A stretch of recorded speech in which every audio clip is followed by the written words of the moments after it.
मंडळी, या अनारशांची जाळी बघितलीत का? सर्व प्रमाण योग्य असेल, अनारसे तळताना सगळ्या टिप्स सांभाळल्या तर अनारसे कधीच फसत नाहीत. या व्हिडिओमध्ये मी सर्व टिप्स अतिशय सोप्या पद्धतीने सांगितल्या. अनारसे बिघडले तर काय करायचं तेही सांगितलं आहे. व्हिडिओला शेवटपर्यंत बघा, म्हणजे तुमचे अनारसे कधी फसणार तर नाहीतच, पण नेहमीच तुम्ही अशाच पद्धतीने अनारसे बनवाल हे मी खात्रीने सांगते.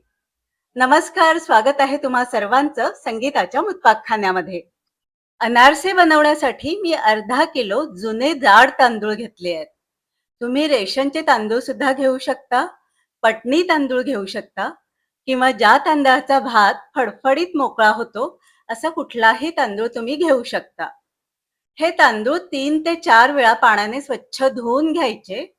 अगदी तांदळाचं पाणी स्वच्छ निघेपर्यंत हे तांदूळ धुवून घ्यायचे. त्यानंतर पूर्ण 3 दिवस तांदळाच्या वर असं भरपूर पाणी राहील इतपत पाणी घालून तांदूळ भिजू द्यायचे. हा झाला पहिला दिवस. आता दुसऱ्या आणि तिसऱ्या दिवशी सुद्धा तांदूळ हलक्या हाताने खालीवर करून तांदळाचं पाणी बदलून घ्यायचं. असं 24-24 तासांनी तांदळामधलं आपल्याला पाणी 3 दिवस सतत बदलून घ्यायचंय. आता चौथ्या दिवशी बघा, या तांदळाचा खूप आंबूस वास येतोय आणि या पाण्यामधून हलके हलके बुडबुडे येतात.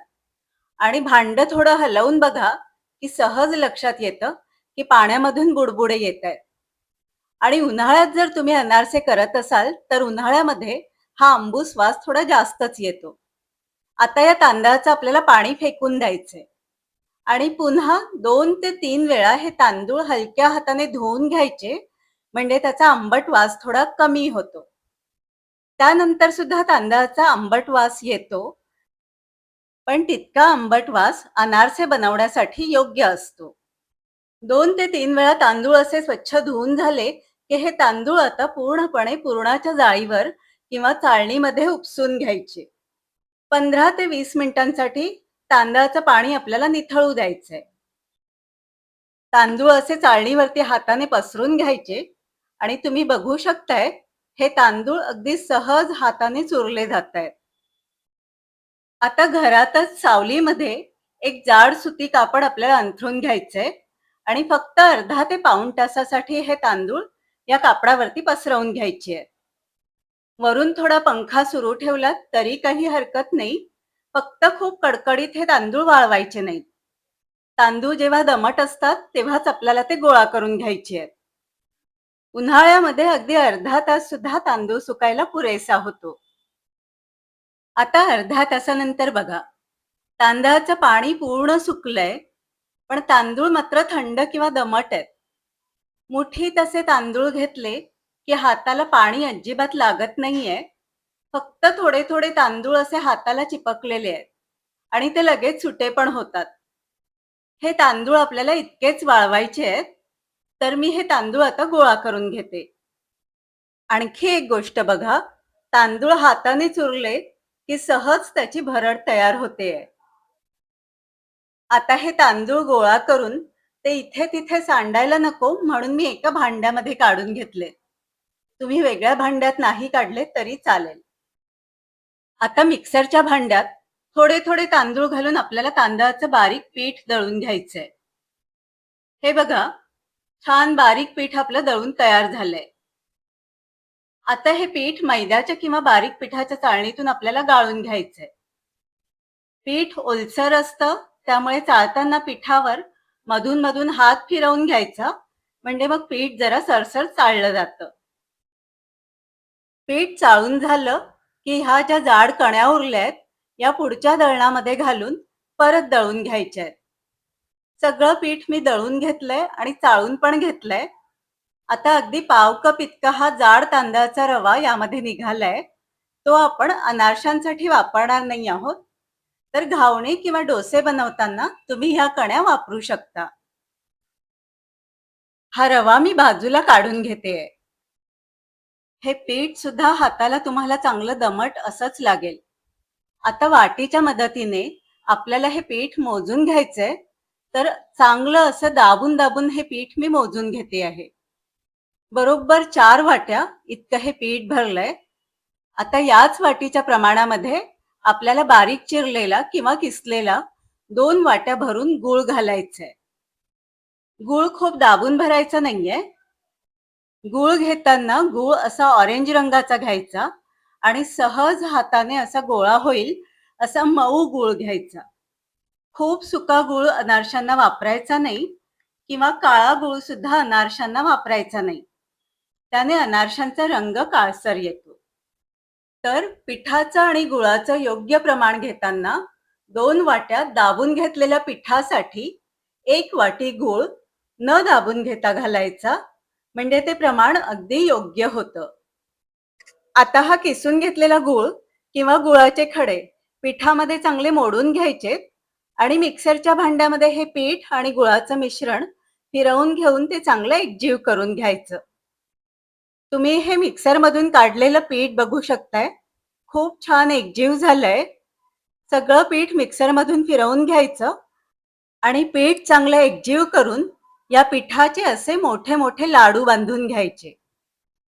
उन्हाळ्यापेक्षा हिवाळ्यामध्ये हे मिश्रण थोडं सुकं वाटू शकतं, पण हिवाळ्यात सुद्धा 2-3 दिवसांनी हे पीठ आपोआप सैल व्हायला लागतं. सगळ्या पिठाचे असे मोठे मोठे घट्ट लाडू मी बांधून घेते. आता हे लाडू एका हवाबंद डब्यामध्ये घालून झाकण लावून थोड्या उबदार जागी आपल्याला ठेवून द्यायचे. हे लाडू मी डब्यामध्ये भरून घेतलेत. आता 2 दिवसांनीच मी हा डबा उघडून बघीन. दिवाळीच्या दरम्यान किंवा हिवाळ्यामध्ये हे लाडू सैल व्हायला 2 ते 3 दिवस लागतात. आता उन्हाळ्यामध्ये बघा, अगदी दुसऱ्या दिवशी सुद्धा हे पीठ सैलसर होऊन हलकं फर्मेंट झाल्यासारखं वाटतं. पण मी मात्र तिसऱ्या दिवशीच हे अनारसे बनवायला घेतले आहेत. हे तयार पीठ 15 दिवसही तुम्ही फ्रीजच्या बाहेर ठेवू शकतात. त्यानंतर मात्र फ्रीजमध्ये हे पीठ ठेवून जेव्हा तुम्हाला अनारसे बनवायचे असतील तेव्हा हे पीठ बाहेर काढून घ्यायचं आणि फ्रीजमध्ये 6 महिने सुद्धा हे पीठ चांगलं राहतं. तुम्ही बघू शकताय, मी तूप केळं काहीही लावलं नाहीये, तरी सुद्धा हे अनारशाचं पीठ छान मऊ झालंय आणि याचे अनारसेही खूप छान होतील. अनारसे बनवताना 5-6 अनारशांचे मी गोळे बनवून घेते. खूप जास्त अनारसे एकत्र बनवून ठेवायची गरज नसते, कारण ते थापायला फार वेळ लागत नाही आणि बनवून ठेवले तर खाली चिपकू शकतात. अनारसे बनवण्यासाठी आपल्याला लागेल खसखस आणि बोटांना पीठ चिपकू नये म्हणून लावायला अगदी थोडं तूप घेतलंय मी. पोळीपाटावर आणि बटर पेपरवर दोन्हीवर मी तुम्हाला बनवून दाखवते. तुम्हाला जर सवय नसेल तर तुम्ही बटर पेपरवर सुद्धा हे थापून घेऊ शकता. आता बघा, अगदी लहान चमचा खसखस मी पोळीपाटावर पसरून घेतली. बोटांना थोडं तूप लावून एक गोळा या खसखसवरती बोटाच्याच मदतीने सारखा थापून घ्यायचा. अनारसा थापताना थोडा जाडसरच थापायचा, म्हणजे त्याला छान जाळी पडते. मध्यम आकाराचा हा एक अनारसा थापून झालाय. आता अजून एक अनारसा आपण थापून घेऊया. अनारसे तळण्यासाठी छोट्याशाच कढईमध्ये मी कढईच्या बुडाच्या थोडं वर इतकंच तेल घातलंय. तुम्ही हवं तर साजूक तूप पण घालू शकता आणि तेल किंवा तूप आपल्याला खूप कडकडीत तापवायचं नाहीये. गॅसची फ्लेम तर मंदच ठेवायची आहे. तेल तापले की नाही हे बघण्यासाठी मी अनारशाच्या पिठाचा एक छोटासा गोळा तेलात घातलाय. बघा, अगदी हळूहळू याला बारीक बारीक बुडबुडे यायला सुरुवात झाली आहे. इतकंच आपल्याला हे तेल तापवायचंय. हा गोळा आता मी बाहेर काढून घेते. आता थापून घेतलेल्या अनारशाची खसखसची बाजू वर ठेवून अनारसा तेलात सोडून घ्यायचंय आणि बघा, अनारशाला सुद्धा हळूहळू बुडबुडे येत आहेत. आता इतक्यात आपल्याला अनारशाला अजिबात झारा लावायचा नाहीये, पण साईडने याच्या वरून आपल्याला झाऱ्याने सतत तेल सोडत राहायचंय आणि तुम्ही बघू शकताय, कडेकडेने याला छान जाळी पडायला सुरुवात झालीये. तेल जर जास्त तापलेलं असेल तर अनारशाला जाळी पडत नाही, म्हणून तेलाचं तापमान हे कमीच ठेवायचं. अनारसे तळताना तेलाचं तापमान खूप महत्वाचं असतं आणि हलका सोनेरी रंगावरती आता हा अनारसा तळून झाला की लगेच आपल्याला तो तेलातून बाहेर काढून घ्यायचा. एका भांड्यावर अशी पुरणाची जाळी ठेवून त्याच्यावर अनारसा आपल्याला असा उभा करून ठेवायचा आहे, म्हणजे अनारशामधलं जे तेल असेल ते खाली भांड्यात गळत राहतं. दुसराही थापलेला अनारसा आपण असाच तळून घेऊया. आता तेलाचं तापमान बघा खूप कमी आहे, पण तुम्हाला जर असं वाटायला लागलं की अनारसा तेलामध्ये वितळतोय, तर थोडी गॅसची फ्लेम काही सेकंदांसाठी वाढवून घ्यायची. आणि तेल जर जास्त तापलेलं असलं, तर गॅसची फ्लेम अर्ध्या मिनिटासाठी बंद पण करून घेतलं तरीही चालेल. ही झाली तेलाच्या तापमानाची टीप. तेलाचं तापमान बरोबर असलं की अनारसे फसत नाहीत आणि त्यांना जाळी सुद्धा छान पडते. अनारशावर झाऱ्याने सतत तेल सोडणं खूप महत्वाची स्टेप आहे. ती वगळू नका, कारण त्याने अनारशाच्या कडा फोल्ड व्हायला सुरुवात होते आणि अनारसे वितळू सुद्धा शकतात.